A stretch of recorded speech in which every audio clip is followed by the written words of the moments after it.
क्रीडं नटवर वपु कर्णयो कर्णकारं बिभ्रदवासः कनककपीशं वैजयन्ती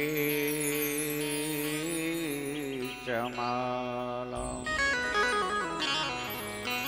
रन्ध्राणवेणरदरसुदय पूर्णेन्दुगोपवृन्दै बृन्दारण्यं स्वपदरमणं प्रावसद्गीतकीर्तिः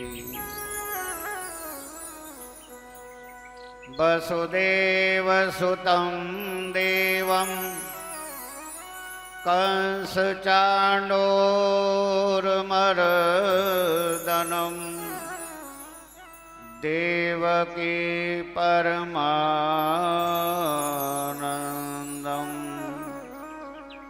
कृष्णं वन्दे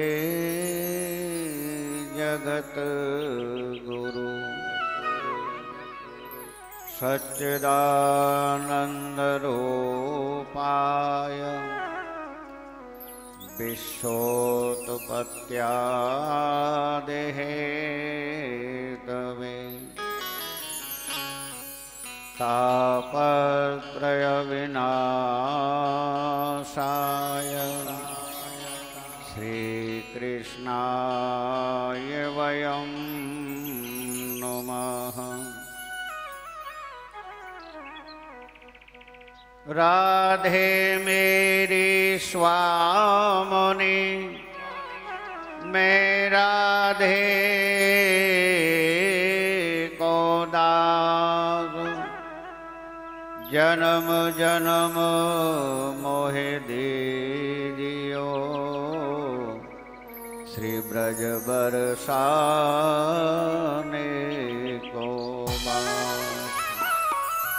जन्म जन्म मोहे दीजियो श्री ब्रज बरसाने को बास।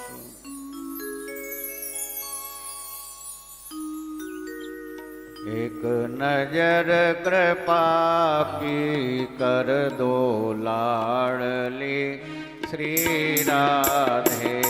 एक नजर कृपा की कर दो लाडली श्री राधे। एक नजर कृपा की कर दो लाडली श्री राधे। एक नजर कृपा की कर दो लाडली श्री राधे। भक्तों की झोली भर दो लाडली श्री राधे। भक्तों की झोली भर दो लाडली श्री राधे। श्री राधे श्री राधे श्री राधे श्री राधे श्री राधे श्री राधे श्री राधे श्री राधे। एक नजर कृपा की कर दो लाडली श्री राधे। एक नजर कृपा की कर दो लाडली श्री राधे।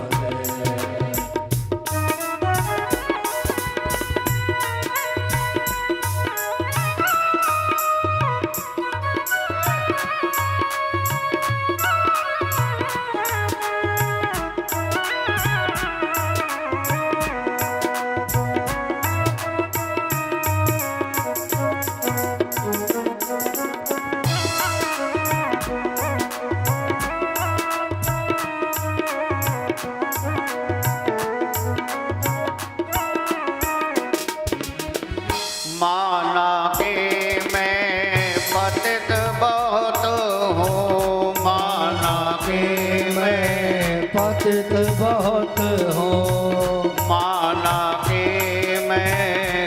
पतित बहुत हूँ माना की मैं पतित बहुत हूँ पतित बहुत हूँ पतित बहुत हूँ पतित बहुत हूँ पतित बहुत हूँ माना की मैं पतित बहुत हूँ माना की मैं पतित बहुत हूँ पतित बहुत हूँ पतित बहुत हूँ पतित बहुत हूँ पतित बहुत हूँ तेरो पतित पावन है नाम लाडली श्री राधे तेरो पतित पावन है नाम लाडली श्री राधे एक नजर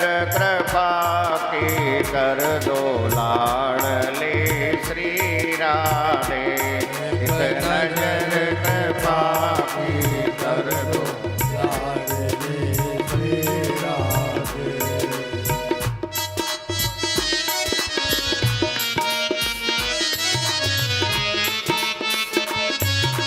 जय हो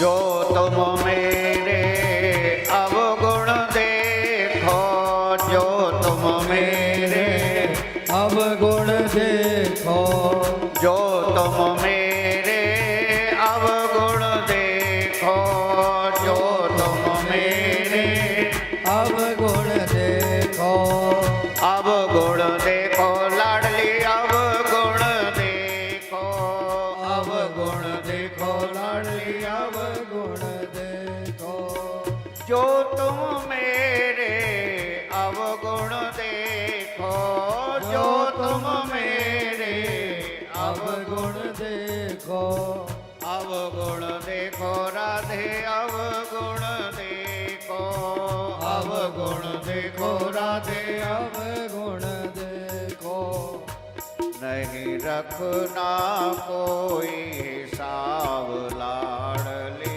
श्री राधे नहीं रखना कोई हिसाब लाडली श्री राधे एक नजर कृपा की कर दो लाडली श्री राधे एक नजर कृपा की कर दो लाडली श्री राधे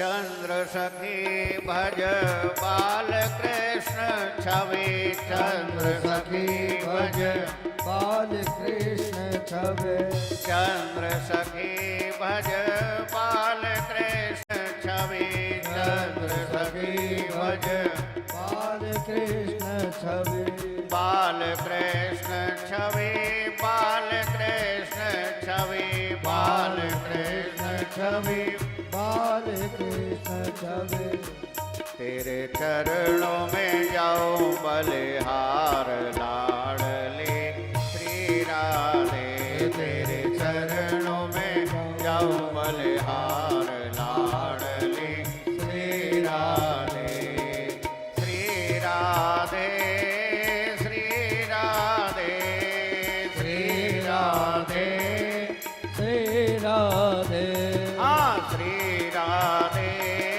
श्री राधे श्री राधे श्री राधे श्री राधे